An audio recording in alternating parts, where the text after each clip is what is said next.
আমি সবাইকে ভগবান মানি না, শুধু একজনকে মানি। মানলে ভালো কথা, না মানলে আমি বলবো নো প্রবলেম, আমি আপনার সাথে ঝগড়া করবো না, ঠিক তাই না? আপনার 7 আর 9-এর ভিতর পার্থক্য লাগছে কি? এটা কি ঠিক? আমি 7 উদ্ধৃতি দিলাম, আপনি 9 যাচ্ছেন। হ্যাঁ, আমি ভগবদ্গীতা ফলো করি। করুন না, আপনাকে যাকে অনুসরণ করতে ইচ্ছে করে করুন। ভাই সাহেব, আমি আপনাকে প্রশ্ন করার সুযোগ দিয়েছি, জি স্যার। কত অনুযায়ী চলবো না। আমি শুধু জিজ্ঞেস করছি, আমরা এখন বিতর্ক করছি না।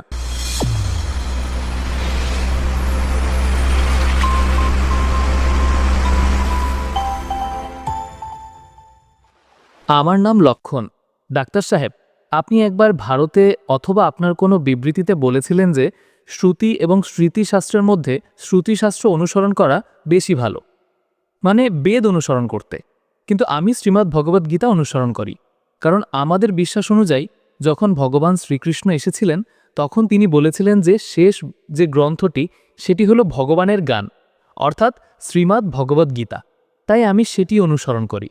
তো আপনার মত অনুযায়ী যেভাবে আপনি বলেন যে না, আপনারা বেদ অনুসরণ করুন, আমার প্রশ্ন হলো যে আপনিও যেমন একজন মুসলিম হিসাবে হজরত মোহাম্মদ মুস্তফা সাল্লাল্লাহু আলাইহি ওয়াসাল্লামের শেষ যে কিতাব, যেটা আপনার বিশ্বাস যে তার উপর যে ওহী নাজিল হয়েছে গোটা উম্মতের জন্য, যে কি বলবো রহমতের, যে তা আপনি কুরআন মাজিদ অনুসরণ করেন।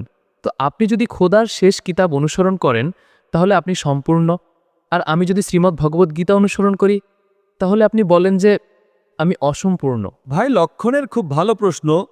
সে বলছে যে আমার বক্তৃতায় বলেছি যে হিন্দু ধর্মে 2 ধরনের কিতাব আছে, শ্রুতি এবং স্মৃতি।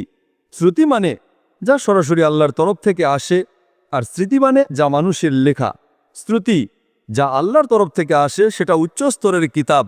যদি শ্রুতি এবং স্মৃতির মধ্যে কোনো দ্বন্দ্ব হয় তাহলে আমরা শ্রুতি অনুসরণ করব, আল্লাহর কিতাব স্মৃতির নয়, যা মানুষের কিতাব। ভাই সাহেব প্রশ্ন করছেন যে আমি ভগবদ্গীতা অনুসরণ করি, যা শেষ কিতাব। আপনি কোরআন অনুসরণ করেন, যা মুহাম্মদ সাল্লাল্লাহু আলাইহি ওয়াসাল্লামের শেষ কিতাব। তাহলে পার্থক্য কেন? ভাই সাহেব, আপনার একটু ভুল বুঝাবুঝি আছে। কুরআন মাজিদ মুহাম্মদ সাল্লাল্লাহু আলাইহি ওয়াসাল্লামের কিতাব নয়। সরি, আল্লাহর কিতাব। একদম ঠিক, ছোট ভুল, কোনো সমস্যা নেই। তো যদি আমি হিন্দুকে বলি ভগবান থেকে, সে বলবে শ্রুতিতে আছে। আমরা বলি আল্লাহর বাণী। যদি আল্লাহর কালাম এবং রাসূলের কথায় আমরা যাকে হাদিস বলি কোনো মতবিরোধ হয়, তাহলে আমরা কোরআন অনুসরণ করব। সঠিক আল্লাহ রাসূলের কিতাব, হাদিস এবং কোরআনের মধ্যে কখনো কোনো মতবিরোধ হবে না, কিন্তু কখনো কখনো হাদিস দুর্বলও হয়, মিথ্যাও হয়। যদি মতবিরোধ হয় তাহলে সেই হাদিস সঠিক হতে পারে না। তো কিন্তু কোরআন আর হাদিস দুটোই আমাদের অনুসরণ করা উচিত, কিন্তু উচ্চ স্তরে আছে কোরআন। স্যার, যে স্মৃতিশাস্ত্র আছে, স্মৃতির মানে হলো স্মরণ করা, মনে রাখা, ঠিক আছে, যা স্মরণ করা হয়েছে। তো যদি আমি আপনার দৃষ্টিভঙ্গি থেকে কথা বলি তাহলে কুরআন মাজিদ আপনার উপর ওহী হিসেবে এসেছিল, তো তিনি সেটা স্মরণ করতেন, তারপর শোনাতেন। তো আপনিও একভাবে স্মৃতিশাস্ত্র অনুসরণ করেন, এটা আমার প্রশ্ন। আমরা দুটোকেই স্মরণ করি, হাদিসকেও স্মরণ করি, কোরআনকেও স্মরণ করি। কিন্তু স্মরণ করার ক্ষেত্রে আমরা জানি যে কোরআন মাজিদ আল্লাহর কালাম, অনেক উদাহরণ আছে, অনেক প্রমাণ আছে। আমি বক্তৃতা দিয়েছি দ্য কোরআন গডস ওয়ার্ড। স্মরণ আমরা দুটোকেই করি। স্মরণ করার মাধ্যমে যদি প্রমাণ না করতে পারি তাহলে সেটা সঠিক হতে পারে না। সঠিক হাদিসেরও কোনো মুহাদ্দিস আছেন, তিনি বলবেন আমি শুনেছি অমুকের কাছ থেকে, অমুকের কাছ থেকে, অমুকের কাছ থেকে, তারপর যাবে সাহাবীদের কাছে, তারপর যাবে সাহাবীদের কাছে, তারপর যাবে আল্লাহ রাসূলের কাছে। ঠিক তেমনি কোরআন মাজিদও আমি শিখেছি আমার পিতার কাছ থেকে, আমার পিতা শিখেছেন তার উস্তাদের কাছ থেকে, তারপর যাবে সাহাবীদের কাছে, তারপর সাহাবীদের থেকে যাবে আল্লাহ রাসূলের কাছে। আপনি বুঝতে পারছেন, তাই না? তো দুটোরই স্মরণ করার পদ্ধতি একই, কিন্তু একটি আল্লাহর কালাম, আরেকটি রাসূলের কথা এবং রাসূলের আমল, তাকে হাদিস বলে। দুটোর মধ্যে পার্থক্য আছে, দুটোই স্মরণ করা হয়। আপনি বুঝতে পারছেন, তাই না? বুঝতে পারছি। একটি হলো আল্লাহর তরফ থেকে, আরেকটি হলো রাসূলের তরফ থেকে। তো স্যার, একইভাবে আমাদের যে কিতাব শ্রীমদ্ ভাগবত গীতা, সেটাও যেমন আপনার প্রথম অগ্রাধিকার হলো কুরআন মাজিদ, তো একইভাবে আমরাও স্মৃতির মধ্যে যেটিকে শ্রেষ্ঠ মনে করি সেটিকে শ্রীমদ্ ভাগবত গীতা মনে করি। আমি জানি, কিন্তু আপনি কোনো হিন্দু পণ্ডিতকে জিজ্ঞেস করেন শ্রুতি উচ্চতর না স্মৃতি, সে বলবে শ্রুতি। ভগবদ্গীতা যেমন স্যার শ্রুতিশাস্ত্র আসতে পারে, কারণ যদি বেদের মত অনুযায়ী আমাদের শ্রীকৃষ্ণ ভগবানের অবতার, তাহলে ভগবান যখন নিজে ভগবদ্গীতা বলেছেন তাহলে সেটা স্মৃতিতে কিভাবে গণনা হবে? আপনার পণ্ডিতকে জিজ্ঞেস করেন। ভগবদ্গীতা মহাভারতের একটা অংশ। ইয়েস, আই নো, আমি প্রভুপাদের অনুসারী। ঠিক আছে, আপনি স্বামী প্রভুপাদের গীতা পড়েছেন, যা তিনি অনুবাদ করেছেন। পড়েছি আমি। তো তিনিও আর আমার তার সাথে Shri Krishna mission ISKCON. ISKCON, yes, তার সাথে আমার 1-to-1 বিতর্কও হয়েছে, আমি বিতর্ক করেছিলাম, সরি স্যার। বুঝেছেন? তিনিও মেনেছেন যে এটি শ্রুতি তো তিনি মানতেন স্মৃতি। কিন্তু স্বামী প্রভুপাদ কি বলেন? প্রভুপাদ, কি বলেন তিনি? ভগবদ গীতা হলো বেদের অমৃত। অমৃত, বেদের অমৃত মানে বেদের নির্যাস, বেদের পাকা ফল। ভাই সাহেব, আপনি কথা বলবেন না আমি কথা বলবো? Sorry sir, sorry. আপনি প্রশ্ন করলেন, জি। আপনি প্রশ্ন করতে দিলাম, জি। উত্তর আমি দেব না আপনি দিবেন? আপনি দেবেন। তো শুনবেন একটু। অবশ্যই। তো স্বামী প্রভুপাদ বলেন, তিনি বলেন যে বেদ যেমন গরু, তার দুধ বের করা হয়, সেটা হলো ভগবদ গীতা। ঠিক? ইয়েস। তিনি বলেন, আমি মানি না মানি সেটা ভিন্ন কথা। তো আমি তাকে বলেছিলাম, একটি হলো শ্রুতি, যা ভগবানের তরফ থেকে, আরেকটি মানুষের লেখা কিতাব। ভগবানের কিতাবের নির্যাস যদি একজন মানুষ লেখে, তাহলে কি তা ভগবানের কিতাবের চেয়ে ভালো হতে পারে? আর উত্তর হলো না। না, একদমই না। যদি ভগবানের কিতাব কোরআন মাজিদ হয়, একজন মানুষ সেটাকে সংক্ষিপ্ত করে লিখবে, কোরআনের 1%ও নয়, যে অনুবাদ সেটা মানুষের তরফ থেকে। কোরআন হলো বিশ্বের সবচেয়ে অনুবাদযোগ্য কিতাব, কারণ কোরআনে তো মহান কিতাব যে মানুষ যখন অনুবাদ করে তখন তা চেষ্টা করে তার একটা আভাস দিতে। তো কেউ এটা বলতে পারে না যে কোরআনের অনুবাদ কোরআনের চেয়ে ভালো, তা হতেই পারে না। তো যখন আমার বিতর্ক হলো, ইসকনের সেই লোক বলল, ডাক্তার সাহেব আপনি একদম ঠিক বলছেন, কিন্তু এটা আমাদের বিশ্বাস। তো আমি তাকে বললাম, যদি বেদ ভগবদ্গীতার সাথে সাংঘর্ষিক হয় তাহলে কিসে মানবেন? বেদে মানা উচিত আপনার, সাংঘর্ষিক না হলে আলাদা কথা। আপনি বুঝতে পারছেন? তো বেদ হলো সর্বোচ্চ কিতাব, সবচেয়ে উঁচু কিতাব বেদ। বেদের পরে আসে উপনিষদ। স্মৃতির মধ্যে সবচেয়ে উঁচু হলো ভগবদ্গীতা, স্মৃতিতে, কিন্তু শ্রুতি থেকে উঁচু নয়। যদি কিছু লোক শ্রুতিকে উঁচু মনে করে, সেটা তাদের ভুল বোঝাবুঝি। আমি কি করব? আপনি বুঝতে পারছেন? যদি কেউ ভুল বোঝো তোকে মানে আমি কি করব? এটা হলো হিন্দু পণ্ডিতদের কথা, আমার কথা নয়। তো একজন মানুষ ভুল ভাবে, সেটা তার ভাবনা। আপনি বুঝলেন? আপনি শ্রুতিতে মানেন, ভগবদ্গীতায় মানেন বা বেদে মানেন। ভগবদ্গীতা তো লেখা আছে 6ষ্ঠ অধ্যায় 20 নম্বর শ্লোকে, যারা জাগতিক জিনিসপত্রের সাথে জড়িত তারা অর্ধ দেবতাদের পূজা করে। 7ম অধ্যায় 18, 19 এবং 20 নম্বর শ্লোক খুলে দেখে নিন। হ্যাঁ, আপনার প্রভুপাদের অনুবাদেতেই।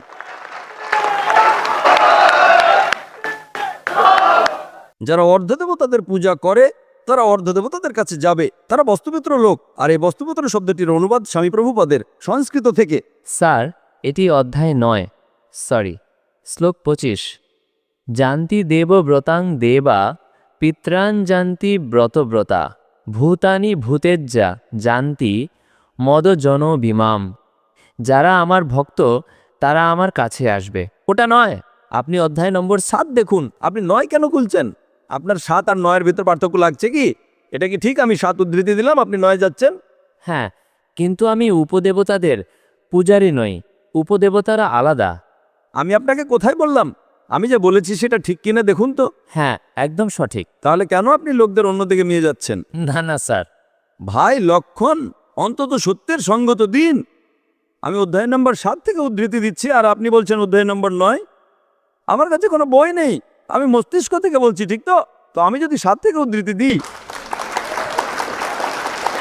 আর আপনি আমাকে না ডক্টর সাহেব অধ্যায় নম্বর 9। আরে ভাই, আমিও ভগবদ্গীতার ছাত্র, ঠিক তো? ঠিক আছে। আমি স্বামী প্রভুপাদ নই, কিন্তু আমিও তো ছাত্র, তাই না? আমি ছাত্র কি না? সেটাই, আমি আমার মস্তিষ্ক থেকে উদ্ধৃতি দিচ্ছি, ঠিক তো? আমি যখন অধ্যায় 7 থেকে উদ্ধৃতি দিচ্ছি তখন আপনি অধ্যায় 9-এ কেন যাচ্ছেন? আমার মনে হয়েছিল যে আপনি ওই শ্লোকটি উদ্ধৃত করেছেন যে যারা ভূতের পূজা করে তারা ভূতের কাছে যাবে। পিতৃপুরুষদের পূজা ঠিক।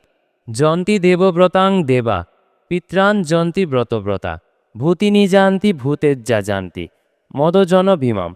তো যারা আমার ভক্ত তারা আমার কাছে আসবে। একদম ঠিক। তাই আমরা ভূত না প্রেত না কি বলে যে পিতৃপুরুষরা আছেন, আমার পূর্বপুরুষরা, তাদের পূজা না করে এবং উপদেবতাদেরও পূজা না করে যা ভগবদ্গীতা বলে কৃষ্ণের পূজা করি। তাহলে আপনি মানেন যে মূর্তি পূজা ভুল, মানেন আপনি? না, কৃষ্ণের মূর্তি রাখা ভগবদ্গীতা অনুযায়ী নিখুঁত। অধ্যায় 12 যখন অর্জুন জিজ্ঞাসা করলেন যে আমি কার পূজা করব, তখন ভগবান অধ্যায় 12 দ্বিতীয় শ্লোকে বলেছেন যে যদি কেউ আমার সাকার রূপের পূজা করে তাহলে সে আমার অত্যন্ত প্রিয়, তাই আমি ভগবদ্গীতা অনুসরণ করি। তার মানে ভগবদ্গীতাতে বৈপরীত্য আছে। এখনই আপনি বললেন যে ভগবদ্গীতায় লেখা আছে মূর্তি পূজা খারাপ। আমি বলিনি স্যার। আরে আপনার স্বামী প্রভুপাদ বলেছেন। উপদেবতাদের পূজা করা বুদ্ধিহীন মানুষের কাজ। আমি উপদেবতাদের অনুসরণ করছি না, দুঃখিত। আমি শুধু কৃষ্ণকে অনুসরণ করি। একশ্বরবাদ, বহু ঈশ্বরবাদ নয়। আমি সবাইকে ভগবান মানি না, শুধু একজনকে মানি। আপনি যদি ডেমিগডের নিচে পাট্টিকায় পড়েন, সেখানে লেখা আছে মূর্তি পূজাও। হ্যাঁ, তো আমি তো উপদেবতাদের পূজা করি না। মূর্তির পূজা করেন কি না? মূর্তির কথা অনুযায়ী আপনার মতে মূর্তি হলো একটি আকৃতি তৈরি করা, কিন্তু আমার মতে আদর্শ হলো কৃষ্ণ। আমি আপনার মত অনুযায়ী চলবো না। আমি শুধু জিজ্ঞেস করছি, আমরা এখন বিতর্ক করছি না, ঠিক তো? এটা বিতর্কের সময় নয়। আচ্ছা স্যার, সরি। আপনি যদি মাঝে হস্তক্ষেপ না করেন তাহলে লোকেরা বুঝবে। ঠিক আছে। আপনি কি মানেন যে ডেমিগডকে পূজা করা আপনি করেন? আমি কোথায় পাচ্ছি কেন? আমি কি করছি? আমি ডেমিগডসদের পূজা করি না। ভাই সাহেব, আমি আপনাকে প্রশ্ন করার সুযোগ দিয়েছি। জি স্যার। আপনি আমার সাথে বিতর্ক করতে চান? না স্যার। তো এই নিয়ম ভাঙা কি ভালো কথা? আপনি আমাদের নিয়ম ভাঙছেন। ভাঙবেন কি ভাঙবেন না? না না স্যার, এখন আপনি বলবেন, আমি শুনবো। ভাঙছেন কি হ্যাঁ কি না? ভাঙছেন কি না? জি স্যার। আর আমি তো মাশাআল্লাহ ধৈর্য ধরছি, কারণ আমার একজন অমুসলিম ভাই আমার সামনে দাঁড়িয়ে আছে, আমার হিন্দু ভাই সামনে দাঁড়িয়ে আছে। মুসলিম হলে কি হতো? মুসলিম হলে আমি বলতাম সরে যা ভাই, কারণ আপনি আমার অতিথি। আমি ধৈর্য ধরছি, জি স্যার। আমি আপনাকে সম্মান করছি। কিন্তু সম্মান করার মানে এই না যে আপনি সব লোকের সময়, হাজারো লোক আছে এখানে, ঠিক তাই না? আমি তো শুধু বেদের ব্যাপারে বলছি, আমি ভগবদ্গীতার ব্যাপারে বলছি। যদি বেদ আর ভগবদ্গীতায় দ্বন্দ্ব হয়, বেদে লেখা আছে সেদের উপনিষদের 4 নম্বর অধ্যায় 19 নম্বর শ্লোক, না তস্রীপতম মাস্তি, যজুর্বেদ 32 নম্বর অধ্যায় 3 নম্বর শ্লোক, না তস্রীপতি মাস্তি। প্রতিমা মানে ছবি, অনুবাদ করলে হয়ে যায় ফটোগ্রাফ, পেন্টিং, আইডল, স্ট্যাচু। না তস্রীপতি মাস্তি। সেই খোদার, সেই ভগবানের কোনো প্রতিমা নেই, কোনো ফটোগ্রাফ নেই, কোনো পেন্টিং নেই, কোনো ছবি নেই, কোনো আইডল নেই, কোনো ভাস্কর্য নেই। এখন আমি বেদ থেকে উদ্ধৃতি দিচ্ছি। যদি বেদ আর ভগবদ্গীতায় দ্বন্দ্ব হয়, তাহলে হিন্দু ধর্মের হিসেব অনুযায়ী আপনাকে বেদ অনুসরণ করতে হবে। আপনি না করেন আমি কি করব? আমি জোর করতে পারি না। জি স্যার, আমি ভগবদ্গীতা ফলো করি। করুন না, আপনাকে যাকে অনুসরণ করতে ইচ্ছে করে করুন, কিন্তু আমি তো আপনাকে বলতে পারি আমি জ্ঞান সম্পর্কে কি জানি। বুঝে গেছি। আপনাকে ভগবদ্গীতা অনুসরণ করতে হবে, স্বামী প্রভুপাদকে অনুসরণ করতে হবে, স্বামী প্রভুপাদকে জিজ্ঞেস করতে হবে। আমি তো আপনাকে আটকাতে পারি না। আমি শুধু বলতে পারি যে আপনার কিতাবে এটা লেখা আছে, আপনাকে অনুসরণ করতে হলে করুন, না করতে হলে না করেন। কারণ কোরআনে লেখা আছে লা ইকরাহা ফিদ্দীন। ধর্মে কখনো কাউকে জোর করতে পারবেন না। আমি আপনার সাথে কথা বলতে পারি, মানলে ভালো কথা, না মানলে আমি বলবো নো প্রবলেম, আমি আপনার সাথে ঝগড়া করবো না, ঠিক তাই না? Thank you sir. আপনি কি আবার গবেষণা করেন? চলবে স্যার। ঠিক তাই না? আপনার আমার মাপকাঠি কি? কেউ যদি আমার সাথে বিতর্ক করতে চায়, তাহলে সে আমার সমকক্ষ হবে। লোকেরা বলবে আরে বাচ্চা ছেলের সাথে বিতর্ক করছে জাকির। আমারও তো ইজ্জত আছে ভাই, আছে কি নেই? আমার ইজ্জত। আপনাকে আমি শুনেছি। আবার কথা বলছেন। আপনার শ্রী শ্রী রবিশঙ্কর, শ্রী শ্রী রবিশঙ্কর, লাখো লোক তাকে ভগবান মানে, জানেন আপনি? আপনি তো মানেন না ভাই, আপনি কৃষ্ণের ভক্ত। জি স্যার। কার ভক্ত? কৃষ্ণ। পরম পুরুষোত্তম ভগবান শ্রীকৃষ্ণ, কৃষ্ণের ভক্ত। কিন্তু আমি শ্রী শ্রী রবিশঙ্করের সাথে বিতর্ক করেছিলাম। হাজারো লোক তাকে ভগবান মানে। তিনি বলেছিলেন আমি 4 বছর বয়সে ভগবদ্গীতাকে মুখস্থ করে ফেলেছি। আমার বিতর্কে একটা শ্লোকও বলেনি ভগবদ্গীতার ব্যাপারে, 4 বছর বয়সে। ঠিকমতো মনে রাখেনি। তো আমার কথা হলো, আমার সাথে কেউ বিতর্ক করতে চায়, তাহলে আমার মজমা 10 লাখের অন্তত 2% তো নিয়ে আসুন, 20,000। আপনার হিন্দুদের মধ্যে থেকে কেউ 20,000 একত্রিত করতে পারে, আর আমার সাথে বিতর্ক করতে চাইলে আমি করব। না স্যার। 20,000 এক বৈঠকে, ঠিক? আর অনেক হিন্দু আছে, আপনার সদ্গুরু যাজ্ঞী বাসুদেব, আপনার রামদেব বাবা, আপনার শ্রী শ্রী রবিশঙ্কর, তাদেরকে $1 মিলিয়ন দিলেও তারা আমার সাথে বিতর্ক করবে না। তিনি তো ভুল করে ফেলেছিলেন শ্রী শ্রী রবিশঙ্কর, আর এখন অনুতপ্ত। আমি আপনার সাথে বিতর্ক করলে লোকেরা বলবে বাচ্চা ছেলের সাথে বিতর্ক করছে। না স্যার। আপনি বুঝলেন? কিন্তু আমার আবেদন যে আপনি কোরআন মাজিদে পড়েন। আপনার স্বামী প্রভুপাদ তো বলেন না যে কোরআন পড়া হারাম?